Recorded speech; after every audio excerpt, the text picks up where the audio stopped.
Please just go. Pretend you didn't see me.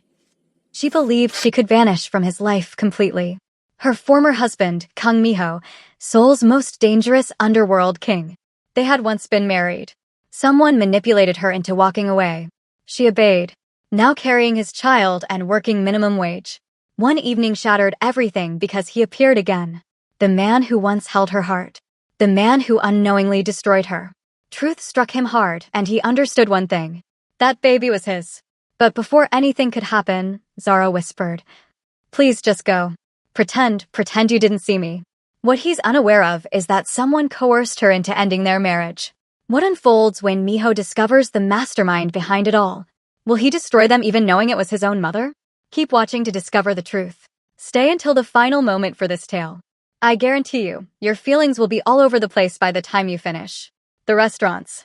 Crystal fixtures scattered light across polished floors as Kang Miho walked in with expensive perfume and empty promises on his arm. Seoul's most ruthless crime lord had supposedly moved forward, or that's what he convinced himself. Then his world stopped. Zara, his former wife, visibly pregnant, balanced dishes with unsteady hands, her natural radiance faded by weariness and a uniform straining across her rounded middle. Their gazes connected across the busy dining room, and something deep within him broke apart. The woman clinging to his arm became invisible because the only woman who'd ever mattered was waiting tables, and every emotion he thought he'd suppressed came flooding back with crushing force. 6 months earlier, Zara Williams had put her signature on divorce documents with trembling fingers, accepting the deceptions Miho's mother had planted in her mind, that he desired someone more appropriate, that she brought shame to his organization, that his love had been an illusion. She disappeared without mentioning her pregnancy, too devastated to resist, too dignified to plead. Now she endured 16-hour days at Seoul's most expensive restaurant, concealing her expanding stomach beneath loose-fitting uniforms, existing on fragments and determination. The gratuities barely sustained her cramped studio in one of Seoul's roughest districts. She'd liquidated every possession of worth. Jewelry Miho had purchased for her, luxury garments, even her smartphone. She relied on a basic burner phone now with 0 contacts, 0 links to her former existence. Each dawn she awakened with her spine throbbing, her ankles puffy, her spirit still shattered. Each dusk she sobbed herself unconscious, one palm on her swelling abdomen, murmuring apologies to the infant who merited far superior circumstances. Kang Miho had hunted for her. For endless months, he'd ravaged Seoul searching for the wife who'd evaporated like mist. His mother had feigned ignorance, her expression an impeccable facade of worry. His subordinates had discovered nothing. Zara had been excessively cautious, excessively frantic to vanish. He submerged himself in business and women who signified nothing, attempting to erase eyes like obsidian and a smile that had once been his complete universe. But erasure proved impossible. Every woman he encountered wasn't her. Every caress felt incorrect. Every kiss tasted of disloyalty. Not toward them, but toward the recollection of the sole individual who'd ever made him feel genuinely human. This evening was intended to be uncomplicated. Supper with Yuna, a woman his mother endorsed. Someone from the proper background with the proper associations. Yuna was attractive in a frigid, manufactured manner. Tall, slender, flawlessly presented. She spoke endlessly about fundraising events and luxury labels and upper class rumors. Miho scarcely registered her words, his thoughts elsewhere, contemplating the wife who'd abandoned him without clarification. Then reality ceased. Zara appeared from the kitchen balancing a platter heavy with meals, navigating carefully to adjust for her pregnant stomach. She had on the standard black and white server uniform, her natural coils secured back in a severe bun. Her face leaner than his memory. Shadows darkened beneath her eyes. Her actions were measured, labored, but she remained the most stunning sight he'd ever witnessed. Their eyes connected across the space. Hers expanded with alarm and something else. Humiliation, terror, yearning, all combined. His narrowed with astonishment that rapidly transformed into anger and something more profound. Ownership, craving, outrage that she'd been here struggling while he'd been searching everywhere else. She averted her gaze first, pivoting toward a separate area with clear desperation, but he was already rising, his body responding before his consciousness fully registered what he was observing. "Kang Miho, where are you going?" Yuna's voice dissolved behind him. He didn't respond. He traversed the restaurant in powerful strides, his aura dividing the masses instinctively. Individuals identified him, Seoul's criminal royalty, and granted him room. Murmurs trailed him. Employees froze, but his focus never departed from Zara. She sensed him before she spotted him. That recognizable current that had always sparked between them, that gravitational attraction she'd never managed to deny. She rotated, and he stood there. Near enough that she could detect his fragrance, that costly scent that used to saturate her flesh. Near enough to witness the fury and bewilderment battling in his midnight eyes. Zara. His tone was gravelly, barely restrained, pulsating with feeling. What in hell are you doing here? She elevated her chin, gathering composure she didn't possess. Her grip tightened on the platter. Employed. Step aside, I have customers. His palm extended, seizing her wrist tenderly but securely. The contact transmitted electricity through both of them. You're expecting. Impressive observation. The mockery was her sole protection against the feelings threatening to drown her. How far? His eyes descended to her stomach, then returned to her face. She witnessed him witnessed the instant understanding struck. Zara, how far? 7 months. Now, release me before I forfeit this position, too. Her voice fractured on the final phrase. 7 months. The calculation was immediate. She'd been carrying their child when she departed. His baby. She was bearing his baby and exhausting herself in a restaurant while he'd been fury unlike anything he'd known surged through him. You're leaving with me. He initiated, pulling her toward the door. Absolutely not. She wrenched her arm away, adrenaline superseding fear. The platter swayed precariously. I'm going nowhere with you. You have someone waiting. Return to her. I don't care about her. His voice elevated enough that surrounding patrons twisted to observe. You're my wife. Former wife. We're divorced. Remember? Your mother clarified that thoroughly. Moisture threatened, but she forced it back aggressively. Something lethal flashed in his expression. My mother. What did she do? It's irrelevant now. Zara's voice cracked despite her efforts. Please just go. Pretend you didn't see me. It's what you desired anyway. Pretend. He released a harsh, fractured sound. You're carrying my child and you expect me to pretend? Where have you been? Do you comprehend what I pardon me? The restaurant supervisor materialized, his expression rigid but anxious. He identified Miho, understood his reputation. You're creating a disturbance. Miss Williams, resume your duties. Sir, please return to your seat. Miho turned to the supervisor with an expression that made the man retreat instinctively. She's finished working here. Immediately. You cannot. Zara initiated, alarm rising. She required this employment. Required the income. Observe me. He extracted his phone, placed one call. His voice was icy, authoritative. Acquire this restaurant immediately. I desire ownership transferred within 60 minutes. I'm unconcerned about the expense. He disconnected, then addressed the supervisor again. You're terminated for forcing an expecting woman to labor on her feet for 16 hours, for compensating her poverty wages, for neglecting to guarantee she received adequate breaks or sustenance. The supervisor blanched. You cannot simply I control half of Seoul. I can execute whatever I desire. Miho's attention returned to Zara. His hand discovered her lower spine, possessive and protective. We're departing now. I require this employment. I require the funds for the infant. You require nothing. I'll furnish everything. His voice mellowed slightly. Don't resist me. On this, Zara. You won't prevail, and you shouldn't have to battle anymore. She desired to dispute to preserve her autonomy to demonstrate she didn't need him. But exhaustion and pregnancy hormones and the overwhelming presence of the man she'd never ceased loving made her defenses disintegrate. Her feet ached. Her back throbbed. She was so fatigued from struggling alone, she permitted him to guide her out, past the gawking diners, past Yuna's stunned and livid expression into the frigid Seoul night. His hand never abandoned her. Spine, supporting her, claiming her.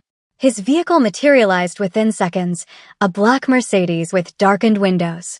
He assisted her inside with unexpected tenderness, his hands cautious on her arms, then climbed in beside her.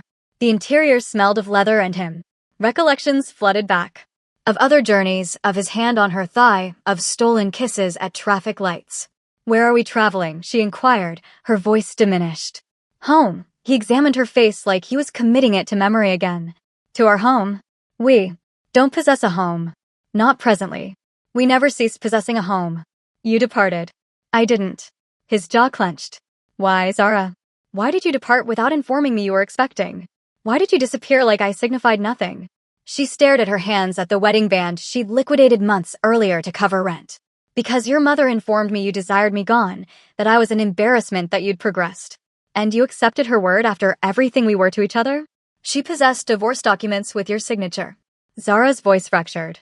She stated, you were excessively compassionate to inform me yourself, but that you desired someone suitable, someone Korean, someone who belonged in your world, and I examined our existence and recognized she was accurate. I never belonged. I was merely deceiving myself. Miho was silent for an extended moment. When he vocalized, his voice trembled with controlled outrage. I never signed divorce documents. I refused. My mother falsified my signature. Zara's head jerked up. What? I refused to divorce you. I informed her I'd never release you, that she could intimidate me however she desired. But you were my wife, and that was permanent. His hands compressed into fists. She falsified my signature, submitted the documents without my awareness. When I discovered, it was too late. You were already absent. The implications crashed over Zara like tidal waves. She deceived both of us. She deceived both of us, he verified, fury simmering beneath his controlled exterior. And she will suffer for it. But first, his eyes descended to her stomach. Again, and his expression softened impossibly. First, we address our infant. The journey to his penthouse was tense and wordless. Zara stared through the window, attempting to process everything. 7 months of anguish, of accepting she was unwanted, of struggling isolated, all founded on falsehoods. Miho kept stealing glimpses at her stomach, his hands clenched on his thighs like he was physically restraining himself from extending outward. When they arrived, the building's concierge looked astonished to witness her. Mrs. Kang, welcome back. We've missed your presence. So, he'd never informed anyone about the divorce. Intriguing. Or perhaps the divorce had never been legitimate at all. The penthouse was precisely as she remembered. Frigid, contemporary, costly. Floor-to-ceiling windows surveyed Seoul's illuminated skyline, marble surfaces, luxury furnishings, artwork that cost more than most individuals earned annually. But something was altered. Her possessions were still present. Photographs of them together still decorated the shelves. Their wedding ceremony, holidays they'd experienced, spontaneous instances of happiness. Her preferred books rested on the coffee table precisely where she'd abandoned them. Her art materials were arranged neatly in the corner. It was like he'd preserved the apartment frozen in time, maintaining their marriage like a memorial display. You retained everything, she stated quietly, emotion constricting her throat. Naturally, I retained everything. You're my wife. He removed his jacket, loosened his tie with sharp, angry movements. Be seated. You appear exhausted. I'm acceptable. Be seated. Command threaded through the phrases. The voice he utilized to govern an empire. She sat, despising how her body complied automatically, how her aching feet appreciated the relief. Pregnancy had depleted her usual spirit, left her vulnerable in ways she resented. Miho disappeared into the kitchen, returning with water, fruit, crackers, and cheese. He positioned them on the table before her. Consume. When was the last occasion you had an adequate meal? This. Dawn. Don't fabricate to me. His eyes secured her. I know you, Zara. I know when you're fabricating. When was the last occasion you actually consumed enough? She accepted the water, sipping it gradually, her stomach contracted with hunger she'd been disregarding. 2 days prior, perhaps 3. His expression darkened dangerously. You've been starving yourself? Starving my child? I haven't been starving anyone. I can barely manage food and rent. The gratuities at the restaurant weren't sufficient, and the compensation was garbage. I was executing the best I could. She halted, not desiring to reveal how desperate circumstances had become. The nights she'd slept hungry so the infant would be acceptable. The occasions she'd contemplated contacting him, but pride had prevented her. And you didn't call me. Didn't inform me you were struggling. He crouched before her, his eyes level with hers. Why? After everything we were to each other, why would you suffer isolated rather than reach out? Because your mother informed me you desired the divorce. She stated you were embarrassed by me, that I wasn't suitable for your world, that you'd already progressed with someone from an appropriate Korean background. The phrases erupted from her, 7 months of agony and anger behind them. She possessed documents, Miho, legal papers with your signature. She compensated me funds to depart quietly. She informed me if I genuinely loved you, I'd release you so you could possess the existence you merited. And I accepted her because deep within I always knew I didn't belong in your world. I was merely a girl from nowhere, who got fortunate enough to capture your attention temporarily. Miho went absolutely still, his eyes darkening with a rage she'd rarely witnessed. My mother informed you that. Yes. She stated you were excessively polite to vocalize it yourself, so she was executing it for you. She displayed photographs of you with other women, society women, suitable women. She stated you'd been encountering them, arranging your future with them. Fresh tears spilled down Zara's cheeks. And I accepted her because I'd always felt like an imposter in your existence, like eventually you'd awaken and recognize you'd made an error with me. No. His hands framed her face, forcing her to regard him. No, you were never an error. You were never merely anything. You were everything. You are everything. His voice fractured. I never desired a divorce. I arrived home one day and you were absent. No note, no clarification, nothing. Just absent. Your garments, your art materials, your books, everything. Like you'd never existed. And my mother claimed she possessed no idea where you traveled. She wept, stated she'd attempted to prevent you, but you'd insisted on departing. She deceived both of us. The realization settled over Zara like frozen water, making everything clear and terrible. She deceived both of us, he verified, rage simmering beneath his controlled exterior. She manipulated us both. Obliterated our marriage because she didn't consider you suitable. Because she's a classist, prejudiced woman who cares more about appearances than her son's happiness. His thumbs brushed away, her tears, and she will compensate for it. But first, he transferred his hands to her stomach, touching the swell of their child with reverent wonder. First, we address us, address our infant who's been developing while we've been separated. The infant kicked at his contact, and his eyes expanded with astonishment and wonder. Was that the infant? They kick frequently. Despite everything, Zara smiled at his expression. Especially at night when I'm attempting to sleep. He regarded her, his eyes shining. Do you know what we're having? I didn't desire to discover isolated. The admission cost her, revealing how intensely she desired to share this with him. How many ultrasounds had she attended solitary?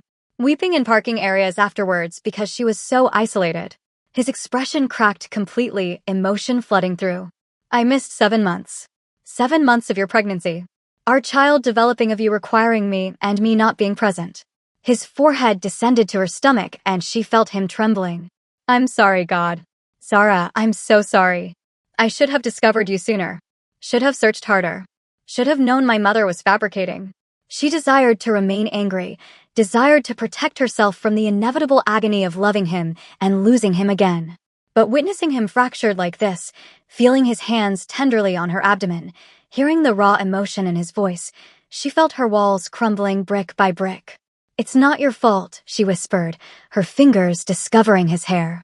We were both manipulated, both deceived. It is my fault. I should have questioned everything. Should have torn soul apart until I discovered you. Should have known you'd never abandon me without a compelling reason. He regarded her, his eyes fierce and wet. But you're here now. You're home. And I'm never releasing you again. Do you comprehend? Never. I'm unconcerned what I have to execute, who I have to combat, what I have to obliterate. You're mine and you're remaining mine. The possessiveness should have frightened her. Instead, it made her feel cherished, desired, and protected. That's extremely presumptuous. It's a commitment. He stood, pulling her up with him, his hands cautious on her arms. You're exhausted. You require rest, consume properly, care for yourself and our infant. So, here's what's transpiring. You're going to shower, put on comfortable garments, and sleep in our bed. I'm going to order sustenance, real sustenance, nutritious sustenance. And tomorrow, we're visiting the best OB in Seoul to ensure you and the infant are healthy. Miho. This isn't negotiable, Zara. You've been suffering for 7 months. That concludes now. His voice softened. Please permit me to care for you. Permit me to be what I should have been throughout. She was excessively fatigued to dispute, excessively emotionally overwhelmed, excessively desperate for the comfort and safety he was offering. She nodded and relief flooded his features. The following dawn, Zara awakened in a bed that smelled like miho, sandalwood, and something uniquely his. She was isolated, wearing one of his soft t-shirts. that stretched across her pregnant stomach, her filthy uniform absent. Recollections of the previous night flooded back. How he'd insisted she shower, had stood outside the bathroom like he was afraid she'd disappear. How he'd brought her sustenance and observed her consume every bite, his eyes never departing her face. How he'd reclined beside her in bed, his hand on her stomach, speaking softly to their child about how sorry he was for missing so much time. How he'd held her when she wept when 7 months of agony and solitude came pouring out. She discovered him in his office on the phone, his voice frigid and lethal. "I'm unconcerned what excuse you possess, mother. You fabricated to me. You transmitted my wife away pregnant and permitted me to accept she'd abandoned me. You made her suffer. You made her labor herself to exhaustion while carrying my child. You manipulated both of us because of your prejudice." A pause. His mother's voice came through the speaker, shrill and defensive, making excuses in Korean. "No, you don't get to clarify. You don't get to justify. You're terminated. All access to my accounts, all positions in my companies, all influence in my existence absent." Effective immediately, his voice was ice. "You desired me to marry someone suitable. Congratulations. I'm already married to the sole woman I've ever loved, the sole woman I will ever love. And you will never witness your grandchildren. You will never know them, never hold them, never be part of their existence. You made that selection when you obliterated my marriage." His mother's voice elevated, pleading now, but Miho terminated her. "If you ever contact Zara again, if you ever approach my family, I will forget you're my mother. I will treat you like any other adversary, and you know what I execute to my adversaries." He disconnected, then noticed Zara in the doorway. "You didn't have to execute that," she stated softly, though part of her was fiercely glad he had. "Yes, I did. She nearly obliterated us. She made you suffer for 7 months. She made me search desperately for my wife while fabricating to my face about knowing nothing." He stood crossing to her. "She selected appearances over our happiness. Now she exists with the consequences. She's still your mother. And you're still my wife, my priority always." His hands discovered her waist. "How do you feel? Did you sleep superior to I have in months?" She touched her stomach self-consciously. "The infant's been quiet this dawn. Usually, they're kicking by now." Concern flashed across his face. "Is that normal? Should we call the doctor?" "I think they're just comfortable. Quality bed, reduced stress." She smiled at his worry. "But we should probably visit a doctor soon anyway. Ensure everything's acceptable. We're traveling today. I already made an appointment." At her surprised regard, he shrugged. "I called the best OB in Seoul at 6 o'clock this dawn. We possess an appointment at 10 o'clock. It's not even 8 yet." I desired to be certain we got in. He pulled her closer, cautious of her stomach. "Zara, we require to discuss us." "About what transpires now? What's there to discuss?" "You stated the divorce was never legitimate." "It wasn't. I refused to sign, which signifies legally you're still my wife." His smile was predatory, possessive. "You're still mine, Zara. You never cease being mine." The possessiveness should have annoyed her. Instead, it transmitted heat through her body, reminding her of all the reasons she'd fallen for him initially. That's extremely presumptuous. It's the truth. And here's another truth. I love you. I never cease loving you, and I'm going to spend every day proving it to you until you accept me again. "I never ceased loving you either," she admitted, the phrases spilling out before she could prevent them. "Even when I thought you'd rejected me, even when I was angry and hurt and isolated, I couldn't cease. I attempted, but I couldn't." His kiss was tender despite the intensity in his eyes, mindful of her pregnant stomach between them. "Then remain. Permit me to care for you. Permit me to be the husband and father I should have been throughout." Before she could respond, his phone rang. He responded with visible irritation. "What?" His expression changed, darkening dangerously. Where is she now?"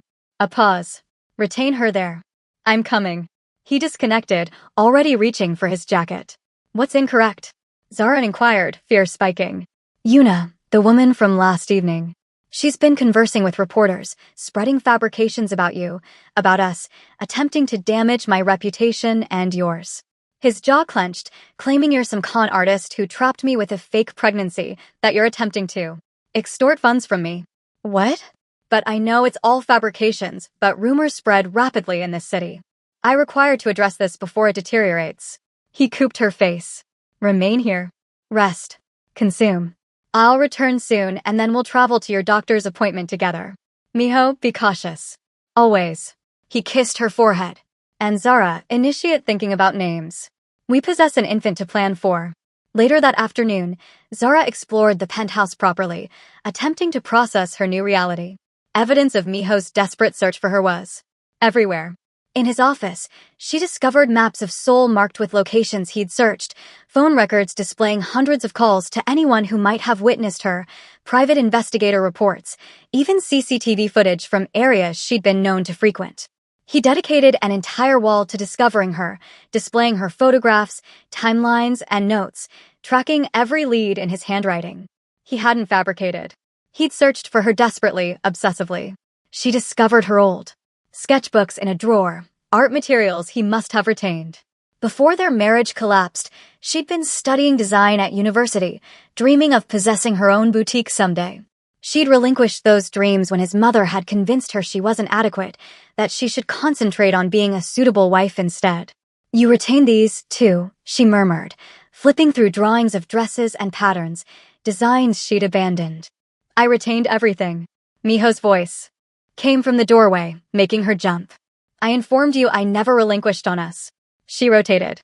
He appeared fatigued, but satisfied, tension in his shoulders, easing slightly. How did it transpire with Yuna? She's been addressed. The stories won't circulate.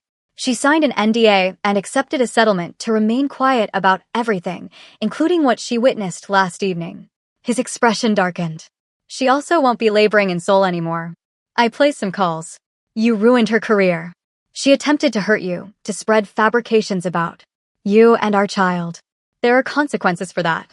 He crossed to her, his hands discovering her waist possessively. I know I can be controlling. I know my world is dangerous and complicated, but I will always protect you, even from gossip and fabrications. I know. She touched his face, feeling the tension there. You appear exhausted. I haven't slept properly in 7 months. Not since you departed. His eyes searched hers. I kept thinking you'd return, that you'd recognize whatever was incorrect, we could repair it together. But you never returned. And every day that passed, I perished a little more internally. I thought you didn't desire me anymore. That I was an embarrassment. Impossible. You could never embarrass me. You made me superior. Made me desire to be superior. He pulled her closer, mindful of her stomach between them. I'll desire you until I take my final breath. Probably even after that. The kiss initiated soft, but rapidly deepened. 7 months of longing and separation fueling the heat between them. His hands tangled in her hair, and she gripped his shoulders, remembering every reason she'd fallen for him. How safe he made her feel, how cherished, how desperately loved. We should halt, she gasped when they separated, breathless. The infant is perfectly safe. His lips discovered her neck, that spot that always made her melt. I researched extensively. As long as you're comfortable, it's acceptable. Naturally, you researched. She laughed, then gasped as his mouth discovered a sensitive spot. Miho, I've missed you. His voice was rough against her flesh, vibrating with need. God, Zara, I've missed you so intensely. Every night isolated was torture. Every woman who wasn't you felt incorrect. I couldn't, his voice fractured. I couldn't cease loving you. She pulled him toward the bedroom. 7 months of solitude and fear dissolving under his contact. They moved together with familiar passion, his hands reverent on her changed body, his eyes full of wonder and love as he traced the curves of her pregnant stomach. He was tender, cautious, constantly checking that she was comfortable, that nothing hurt. You're stunning, he whispered, his hands spanning her stomach. More stunning than ever, carrying our child. God, Zara, you're perfect. Afterwards, she reclined in his arms, feeling safer than she had in 7 months.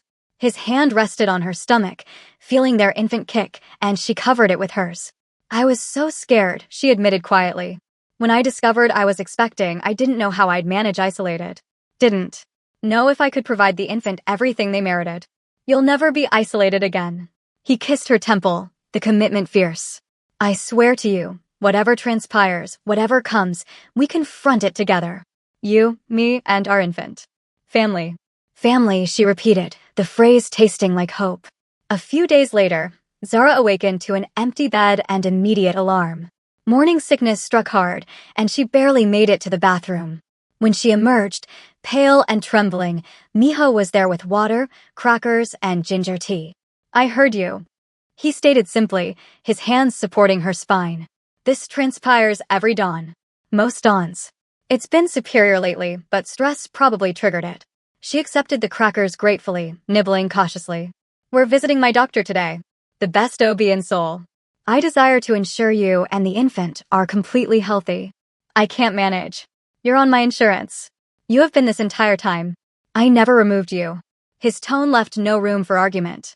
"And even if you weren't, I'd compensate for everything. You're my wife, Zara.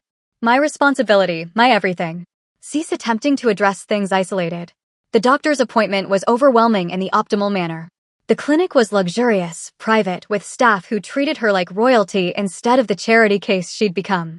Miho held her hand through the examination, his eyes glued to the ultrasound screen when their infant appeared. "Everything appears very quality," the doctor stated in English for Zara's benefit. "Infant is healthy. Appropriate size for gestational age, strong heartbeat. Mother requires superior nutrition and rest, but overall everything's progressing well. You're fortunate.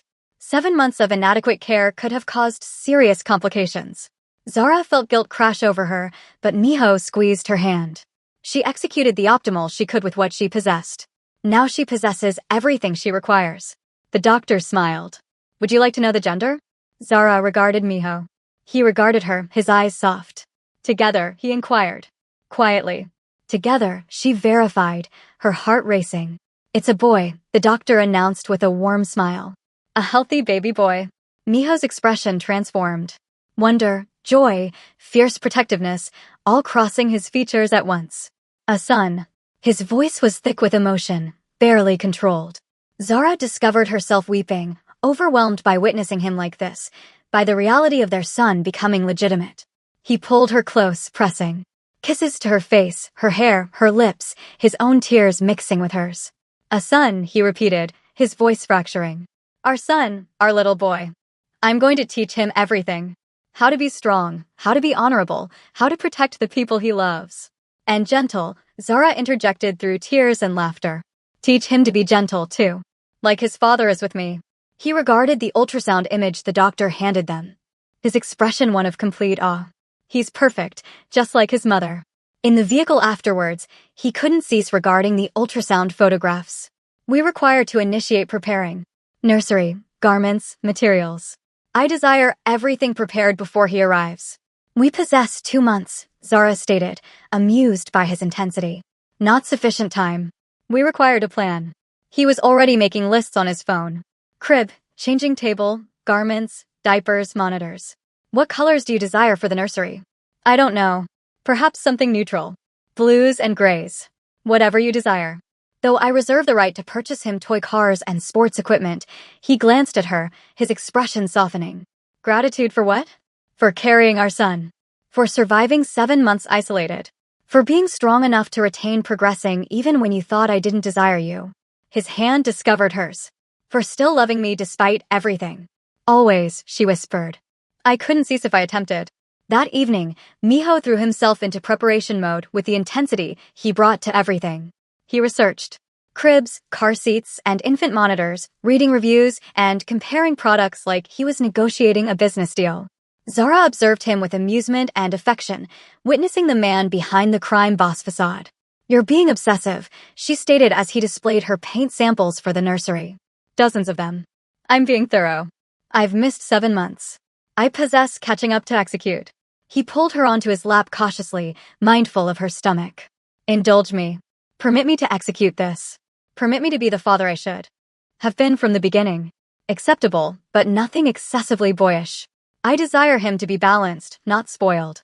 He can be both." He kissed her neck, his hands spanning her stomach, like his mother, stunning and strong and absolutely impossible to forget. The tenderness in his voice made her heart ache. She rotated in his arms, confronting him. "I'm sorry I didn't inform you about the pregnancy. I should have battled harder, questioned your mother more, and demanded to converse with you directly. I was just so hurt and scared." Cease. Cease. Apologizing for what she executed to us. His hands framed her face. "You executed what you thought was correct. What you thought I desired. She manipulated you. Manipulated both of us. That's on her, not you. But you missed. I know what I missed. And I'm angry about it. Furious. But not at you. Never at you. He kissed her softly. We concentrate forward now on our family, on our future, on providing our son everything he merits, including a father who's present, especially that. His eyes held hers. I'm transitioning out of the darker side of my business, moving everything legitimate. It'll take time, but I'm executing it for you, for him, for us. I desire to be a father he can be proud of. A week later, Zara was settling into her new old existence with surprising ease. Miho labored from home most days, unwilling to depart her isolated for long.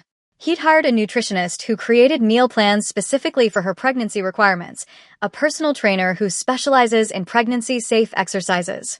He'd initiated converting a spare room into a nursery, involving her in every decision, even as he obsessively researched every product. But his world wasn't without its dangers. She was reminded of that when he arrived home one evening. With blood on his shirt and a laceration above his eye, his knuckles split and swollen. What transpired? She rushed to him, fear spiking through her chest, her hand instinctively traveling to her stomach. Rival organization. They placed a move on one of my territories. Attempted to take advantage while they thought I was distracted. He attempted to move past her, but she obstructed his path. Her pregnant stomach making her stance both fierce and vulnerable. You're hurt. It's nothing. It's not nothing. Be seated. She pushed him toward the couch with surprising strength, then obtained the first aid kit. Her hands trembled as she cleaned the laceration above his eye. Each drop of blood a reminder of the dangerous world he occupied. This is the existence you lead. Violence and danger. Yes. He caught her hands, stilling their trembling. And I comprehend if that frightens you, but I'm transitioning out, moving toward legitimate business. It will take time, perhaps a year, perhaps 2, but I'm executing it for you, for our son. I don't desire you to alter who you are for me. I'm not altering who I am. I'm becoming who I desire to be. His eyes held hers. A man my son can be proud of. A husband who arrives home safely every evening. A father who's present for every moment, not missing anything because I'm deceased or in prison. She kissed him. Tasting blood and commitment and fear. Just don't get killed before our son is born. He requires his father. I require him too. And I require you. His hand discovered her stomach, feeling their son kick as if responding to his voice. You're my world now, both of you. Everything else is just noise. I'll be cautious. I commit. The following week, Miho surprised her with a journey to an empty commercial space in one of Seoul's trendiest districts, floor-to-ceiling windows, exposed brick, perfect lighting. Zara stared. In confusion. What is this location? Your design studio?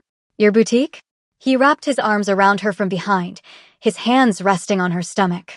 I desire you to restart your business, your dream.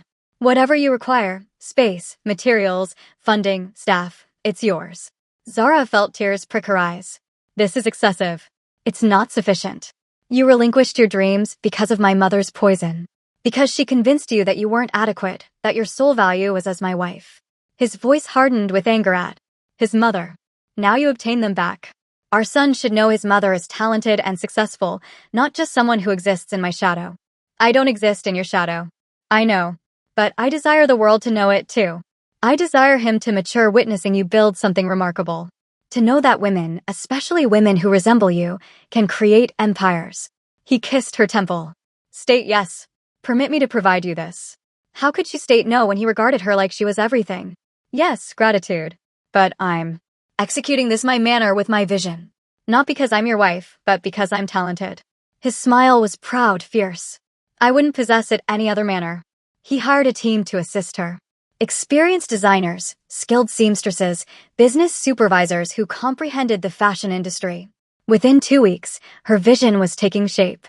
She designed maternity wear that was actually stylish, plus-size fashion for women who'd been ignored by the industry. Garments that celebrated curves and diversity rather than concealing them. The labor exhausted her, but it also fulfilled her in manners she'd forgotten were possible. Miho observed her bloom with quiet satisfaction, supporting her dreams while protecting her fiercely. He'd arrive at the studio with lunch, insisting she consume. He'd massage her swollen feet while she sketched. He'd listen to her concepts and offer surprisingly quality business advice. Your quality at this, she stated one evening as they reviewed her business plan. I've built an empire. The principles are the same, just with reduced violence and more fabric. His smile was teasing, though the fashion industry might be more cutthroat than organized crime. She laughed, the sound filling their home with warmth. Existence was settling into something stunning. But in his world, peace never lasted long. 2 months before her due date, everything collapsed. Zara was at her boutique reviewing fabric samples with her team. When 3 men entered, she identified the danger immediately. The frigid eyes, the concealed weapons, the predatory manner. They moved. Her assistant witnessed it, too, and reached for the panic button. But they were faster. Mrs. Kang, the leader stated in heavily accented English. You're traveling with us. No, she retreated toward the panic button Miho had insisted on installing in multiple locations. One of the men moved with frightening speed, seizing her arm roughly. She screamed and her assistant rushed for assistance, but they were dragging her toward a van outside. Pedestrians halted and stared, but no one intervened. Seoul might be contemporary, but individuals knew not to interfere with organized crime. Your husband acquired something from us. Now we acquire something from him. The leader's smile was cruel, calculated. Witness how he appreciates losing what matters most. They bundled her into the van, and terror overwhelmed rational thought. Not for herself, but for her son. She was 8 months expecting. Any stress could trigger early labor. Any violence could harm the infant. The journey was a blur of fear and desperate planning. They transported her to a warehouse on the outskirts of Seoul, one of the abandoned industrial areas that dotted the city's edges. Inside, it smelled of rust and mold and desperation. They secured her to a metal chair as much as they could, with her pregnant stomach making it difficult. Placed threats about what they'd execute to her infant if Miho didn't comply with their demands. She attempted to remain calm, attempted to breathe through the alarm, but fear clawed at her throat. Her infant was kicking, frantically, sensing his mother's distress. She concentrated on that, on the existence inside her, on providing her son's strength. Please, she pleaded, her voice steadier than she felt. I'm 8 months expecting. Whatever my husband executed, take it up with him. Depart me out of it. You're his weakness. We hurt you. We hurt him. Simple business. The leader's phone rang. He responded, then smiled frigidly. Your husband desires to converse with you. Execute it quality. Convince him to cooperate or circumstances get very detrimental for you and that infant. He held the phone to her ear roughly. Miho's voice came through, barely controlled fury beneath desperate fear. Zara, are you hurt? Did they contact you? I'm acceptable. The infant's acceptable. Miho, don't provide them what they desire. I'm not worth don't you dare. His voice cracked raw with emotion. Don't you dare inform me you're not worth everything. Don't inform me to select anything over you and our son. I'm coming for you. I will burn this city too. Ash to discover you. Hold on. Just hold on for me. They yanked the phone away. Zara heard Miho shouting her name. Heard the desperation in his voice before the call concluded. Hours passed, or perhaps minutes. Time lost significance in her terror. Her captors disputed in Korean, and she caught sufficient phrases to comprehend they were debating whether to kill her now, hurt her to transmit a message, or wait for Miho to arrive and kill them both. She prayed to any god who might be listening. She prayed for her sons. Safety, for Miho to discover them in time, for one more chance to inform him she loved him. Then gunfire erupted outside, shouting in Korean. More gunfire, so much it sounded like a war zone. The warehouse walls trembled with the violence. The warehouse door exploded inward with a deafening crash. Through the smoke and chaos, Zara witnessed him. Miho moved like death incarnate, like every nightmare his adversaries ever possessed come to existence. His men flanked him in perfect formation, but he was at the front, taking the most risk. His eyes scanning desperately until they discovered her. When their gazes locked, she witnessed relief and fury and love so intense it acquired her breath away. He eliminated anyone between him and her with brutal efficiency. No wasted movements, no mercy.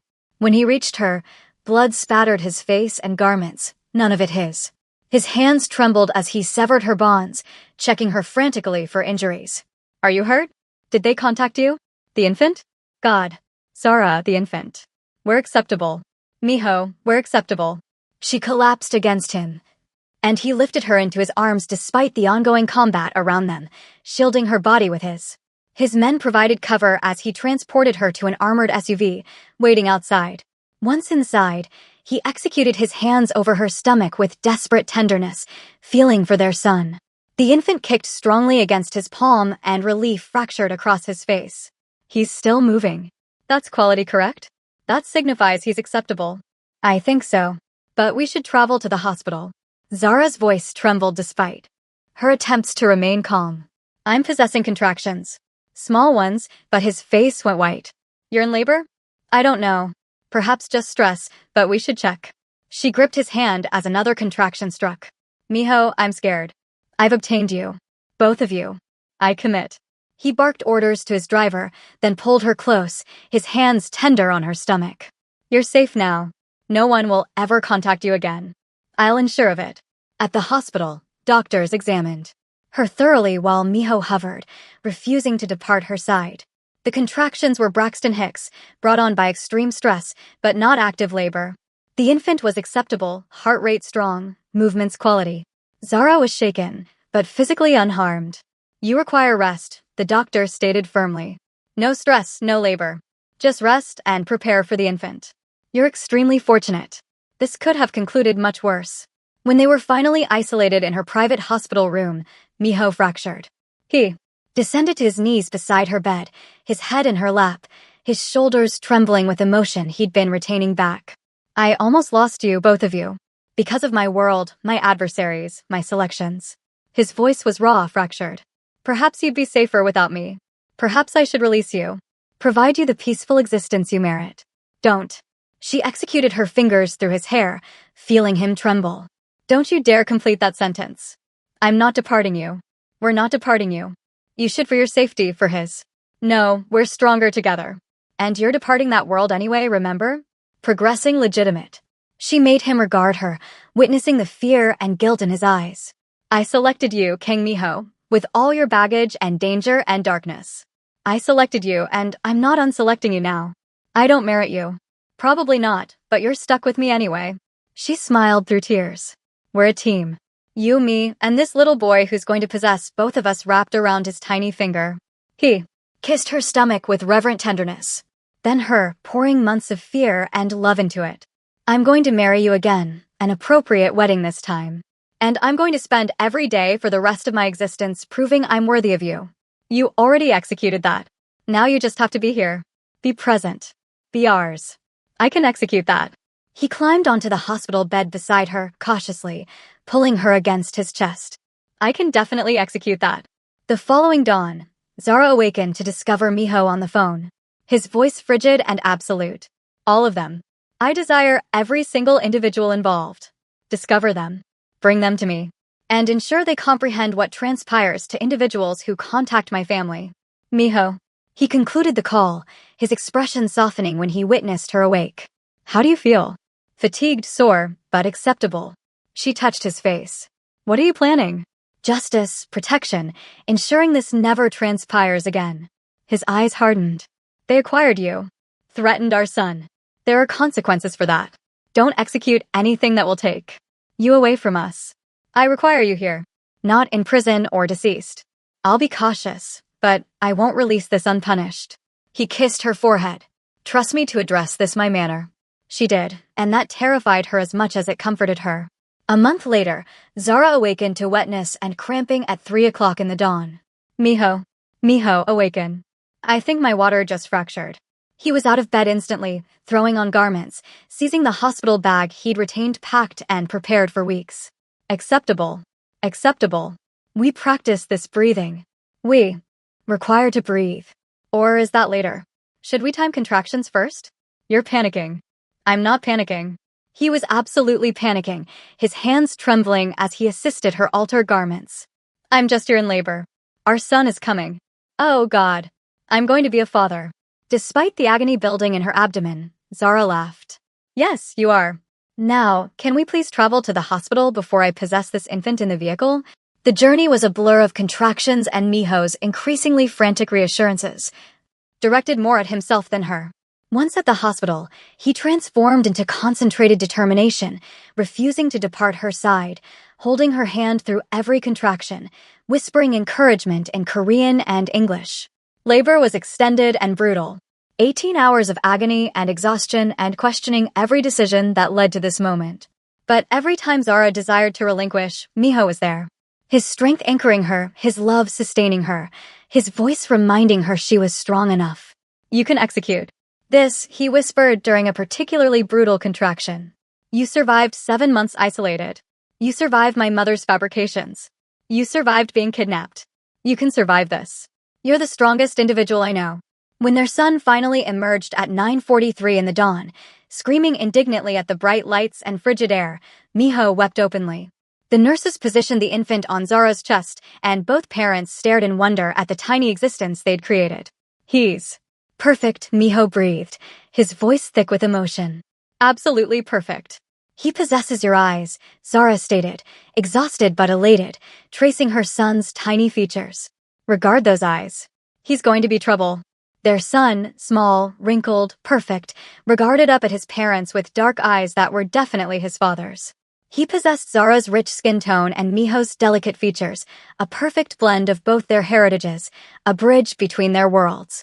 What should we name him? Zara inquired, cradling their son against her chest. Miho had researched extensively as he executed everything. Elijah, it signifies the Lord as my God. It's strong, works in both our cultures. And for his Korean name, Jaesung meaning accomplished and successful. Elijah Jaesung Khan, Zara repeated, regarding down at their son. It's perfect. He's perfect. Miho sat on the edge of the bed, his arms around both his treasures, his expression one of complete awe and overwhelming love. I can't accept he's legitimate, that he's ours, that we created something this stunning. Accept it. You're a father now. Zara smiled at him, witnessing the wonder in his eyes. How does it feel? Terrifying. Remarkable. Like my heart is walking around outside my body. He touched Elijah's tiny hand, and he gripped his finger instinctively with surprising strength. I'm going to protect you both from everything. I commit you that nothing will ever hurt either of you again. The first weeks home were exhausting and stunning and overwhelming. Miho threw himself into fatherhood with the same intensity he'd brought to everything else in his existence. He awakened for every feeding, learned to alter diapers without complaint, paced the floors at 3 o'clock in the dawn when Elijah wept, and sang to him in Korean when he wouldn't settle. Zara observed him transform from crime boss to devoted father, marveling at how natural he was with their son. He was tender and patient in manners she'd never imagined. His large hands cautious with Elijah's tiny body, his voice soft as he informed him stories and placed commitments about the world he'd build for him.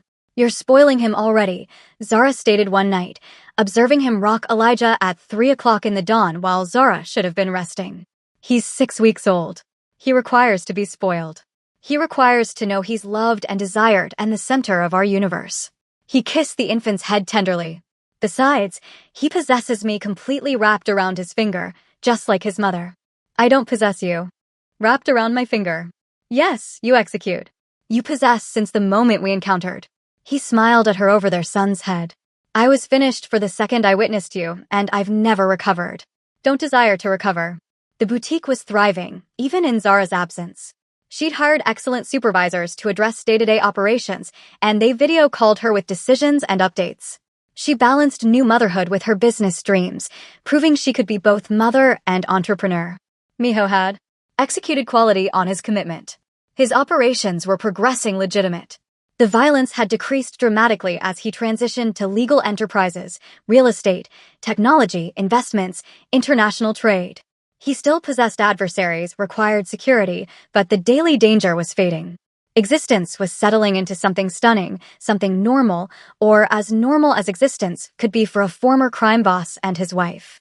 3 months after Elijah's birth, Miho surprised Zara with a romantic dinner at home. Candles everywhere, her preferred sustenance prepared by a private chef, soft music playing. Their son slept peacefully in a bassinet nearby, observed by security. Miho no longer pretended they didn't require. What's this about? Zara inquired, stunning in a dress he'd purchased her. Her post-pregnancy curves driving him crazy with desire and love. This is about us, about our family, about celebrating everything we survived to arrive here. He acquired her hand across the table, his thumb tracing circles on her palm. We never possessed him. Appropriate courtship. I never obtained to date you, court you, display you romance, display you how intensely you signify to me. You married me, obtained me expecting, battled your whole family for me, literally traveled to war to rescue me. She smiled. I think I know how intensely I signify to you. Still, I desire to execute this correctly. He stood pulling a box from his pocket. Inside was a new ring, not replacing the ones he'd provided her before, but complementing them. A stunning diamond surrounded by sapphires that matched her eyes. Zara Williams. Love of my existence, mother of my child, salvation of my soul. Will you remain married to me? Will you retain selecting me even knowing all my flaws and darkness? Will you build this existence with me? Raise our son together? Perhaps provide him siblings someday? Tears streamed down her face. That's not a traditional proposal. We're not a traditional couple. We never have been. He slipped the ring onto her finger, adding to the collection of commitments already there. But I love you more than I thought possible to love anyone more than I knew how to love until you taught me. State yes. State you'll retain me. Yes, naturally. Yes. Always. Yes. She pulled him into a kiss that tasted like commitment. And forever and everything they'd survived. I'll always select you. In every lifetime, I'd select you. Behind them, Elijah placed a small sound in his sleep as if blessing their union, and they both laughed through their tears. A year later, they renewed their vows in an appropriate ceremony. Not the forced marriage orchestrated by his mother's fabrications and manipulation, but a legitimate wedding with legitimate love and legitimate commitment. They invited everyone who mattered, companions who'd supported them, business partners who'd become companions, and notably absent, Miho's mother. She'd attempted to reconcile, to apologize, but Miho had been firm. Forgiveness would take time, if it came at all. Zara wore a dress she'd designed herself. Elegant white lace that showcased her curves with traditional West African patterns embroidered in gold thread. A fusion of both her worlds. Miho wore a traditional Korean hanbok in deep blue.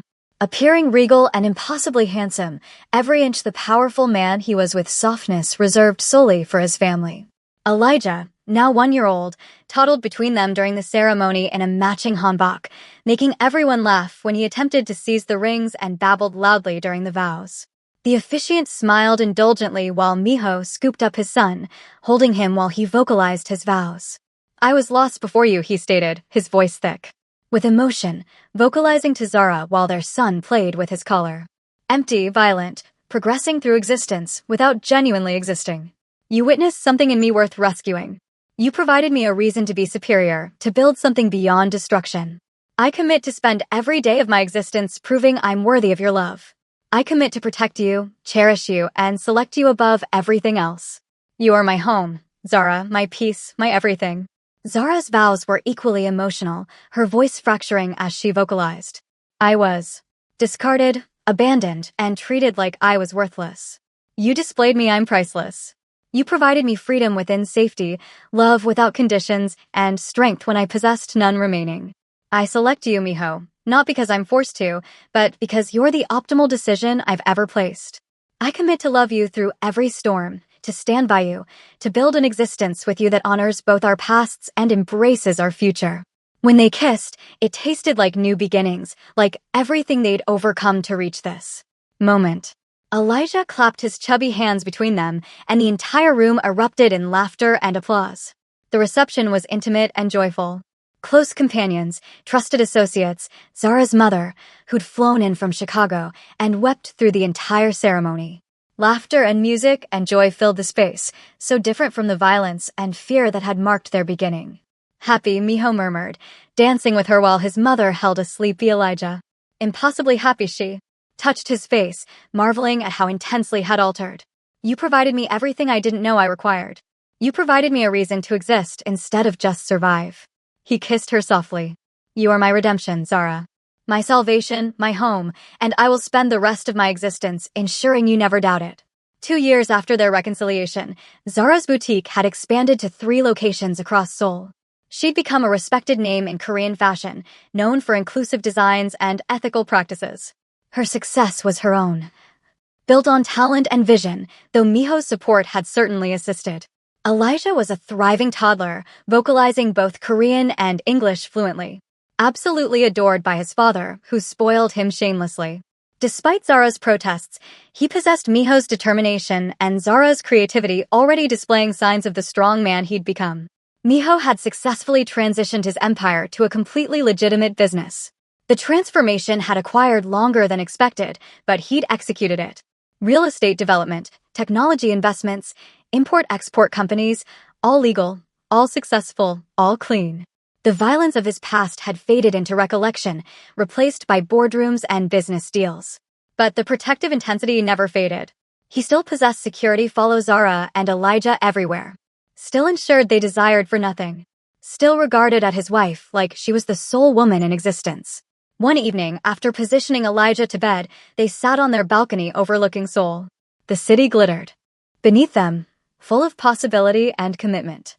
Zara leaned against his shoulder, content in a manner she'd never imagined possible. "I've been thinking," she stated cautiously. "Dangerous." But he smiled, pulling her closer. "Elijah requires a sibling. He's obtaining lonely, and I think." She rotated to observe his face. "I'm expecting 10 weeks. He went absolutely still, then pulled her onto his lap with cautious excitement. "When did you discover?" "Last week. I desired to be certain before I informed you. Desired to wait until we were isolated." She observed his face transform. "Are you happy?" Happy doesn't initiate to cover it. His hand discovered her still flat stomach with reverent wonder. Another infant, another chance to execute everything correctly from the beginning, to be present for every moment. His eyes grew suspiciously bright. "You've provided me everything, Zara. Absolutely everything. You provided me just as intensely. You rescued me when I thought I was worthless. You loved me when I thought I was unlovable. You built me an existence I didn't dare dream of. We built it together." He kissed her softly, tasting like commitment and forever. "And will retain building. Our family, our future, our forever. However many children you'll provide me, whatever dreams you desire to chase, wherever existence takes us, we'll execute it together." 9 months later, Zara provided birth to their daughter at sunrise. The labor was easier this time, faster, and Miho was calmer, though no reduced emotional when their daughter emerged screaming healthily. "A girl," the doctor announced with a smile. "Healthy and strong. Quality lungs on this one." Miho stared at his daughter with the same wonder he displayed with Elijah, tears streaming down his face unashamedly. The infant possessed Zara's eyes and fuller features. Miho's bone structure. Another perfect blend of their love. They named her Amara Jiwoo Kang. Amara meaning eternal in Igbo. Jiwoo signifying ambition and house in Korean. A name that honored both their cultures, both their worlds. When they brought her home, 3-year-old Elijah was fascinated and slightly jealous of his infant sister. He touched her with exaggerated tenderness, copying his father's cautiousness, already protective, despite his initial skepticism. "Infant," he stated in Korean, then English, poking her tiny hand cautiously. "My infant sister, our infant," Miho corrected tenderly, sitting on the floor with both children. "You're the big brother now. That's an important position. You possess to assist protect her. Teach her circumstances. Display her how to be strong like you." Elijah nodded seriously, his face scrunched in concentration, already acquiring his role seriously. "I protect the infant like you. Protect mommy." Miho's eyes encountered Zara's over their children's heads, and the love there acquired her breath away even after all this time. That night, with both children finally unconscious, they collapsed into bed, exhausted, but content. "2 kids," Zara murmured. "We possess 2 kids. When did we become responsible adults? I'm not certain we executed. We're just genuinely quality at pretending." He pulled her close, mindful of her still healing body. "But seriously, gratitude for our family, for providing me an existence worth existing. Gratitude for discovering me again, for not relinquishing, for loving me enough to battle for us." They held each other in the darkness, 2 individuals who'd been fractured and forced apart, who'd built something stunning from the ashes of manipulation and fabrications. 5 years after Miho walked into that restaurant and discovered his expecting ex-wife serving tables, they celebrated their 10th wedding anniversary, counting from their original forced ceremony because, as Miho stated, every moment counted, even the agonizing ones. Their penthouse was full of controlled chaos and constant joy. Elijah, now 8, was already acquiring martial arts classes after school, following in his father's footsteps. Amara, now 5, was quiet and observant, already displaying signs of her mother's artistic mind. And their youngest, 3-year-old Noah, was pure energy and determination, retaining everyone on their toes. 3 kids, Zara stated, observing Miho referee a pillow combat while attempting to respond work emails. We possess 3 kids. How did that transpire? You're extremely stunning, and I possess no self-control around you, he called back, ducking a flying pillow. Also, we're apparently extremely fertile as a couple. She laughed, the sound filling their home with warmth. The boutique had expanded internationally with locations in New York, London, and Lagos. Miho's business empire was thriving and completely legitimate. They'd built something remarkable together. Do you ever regret it? Miho inquired later that night after the children were finally unconscious. If you could return and avoid all the agony, the forced marriage, the fabrications, the separation, the fear, would you? Zara considered it seriously. The manipulation by his mother. The divorce founded on fabrications. The 7 months isolated and expecting, laboring herself to exhaustion. The kidnapping that still sometimes haunted her dreams. All the struggle and agony and fear. No, she stated finally, definitely. Because all of it led here, to us, to our family, to this existence. I'd walk through fire to arrive to this moment. So would I. He pulled her closer on their balcony, overlooking the city that had witnessed their entire story. You're my miracle, Zara. The impossible circumstance that rescued me from becoming a monster completely. And you're mine, my dangerous man who turned out to be my fairy tale. She kissed him as souls sparkled beyond their windows. My forever. They stood together as the city lights twinkled. Below, 2 individuals who'd been fractured and forced together by fabrications, who discovered a love that conquered everything thrown at them. From adversaries to strangers to lovers to adversaries again to soulmates, their journey had been anything but simple. But it had been theirs, and it had been worth every agonizing step. 10 years later, Miho and Zara stood in their boutique's flagship store, now a fashion empire spanning multiple countries. Photographs line the walls of their journey. Zara expecting in her server uniform, their vow renewal, their children's births, and family moments captured throughout the years. This evening was special, an anniversary celebration and boutique expansion announcement. Their 3 children played nearby under the observant eyes of security that would always be necessary provided their fathers passed. Can you accept it's been 10 years? Zara inquired, staring at that first photograph. The one Miho's security had acquired of her in the restaurant uniform the evening everything altered. Optimal 10 years of my existence, even counting the terrible beginning. Miho wrapped his arms around her waist from behind, his chin on her shoulder. You created me a superior man, created me desire to be superior. You created me except I merited superior, that I was worth battling for. She rotated in his arms, witnessing the love that had solely deepened with time. We rescued each other. We executed. He kissed her softly. And will retain rescuing each other. Every day. That's what family executes. Their children burst into the boutique. Then Elijah elegant at 13, Amara thoughtful at 10, Noah energetic at 8, full of existence and demands for supper. Miho scooped up Noah while Zara corralled the older 2, and they headed out into Soul's night as a family. They were no longer the individuals someone had manipulated into separation. They were no longer the desperate souls searching for each other in the darkness. They were whole. They were healed. They were home. And it had all initiated in a restaurant with an expecting ex-wife serving tables and a crime boss who'd never ceased loving her. Their story had initiated with agony and manipulation and forced separation, but it concluded with forever.